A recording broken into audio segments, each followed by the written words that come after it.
मा फिस समावाति व मा फिल अर्द मन दल्लज़ी यशफ़अु इंदहु इल्ला बिइज़्निहि यअलमु मा बैन अयदीहिम व मा खल्फहुम व ला युहीतून बिशैइन मिन इल्मिहि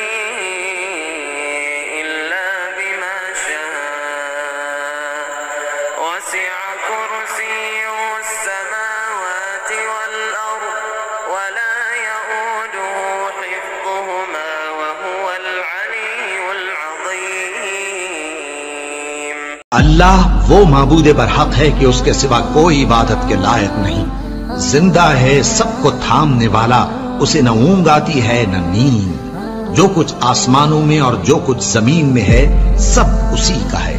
कौन है कि उसकी इजाजत के बगैर उससे किसी की सिफारिश कर सके? जो कुछ लोगों के रूबरू हो रहा है और जो कुछ उनके पीछे हो चुका है उसे सब मालूम है, और लोग उसकी मालूमात में से किसी चीज पर दस्तरस हासिल नहीं कर सकते। हाँ, जिस कदर वो चाहता है उसी कदर मालूम करा देता है। उसकी बादशाही और इल्म आसमान और जमीन सब पर हावी है, और उसे उनकी हिफाजत कुछ भी दुश्वार नहीं। वो बड़ा आली रुतबा है, जलीलुल कद्र है।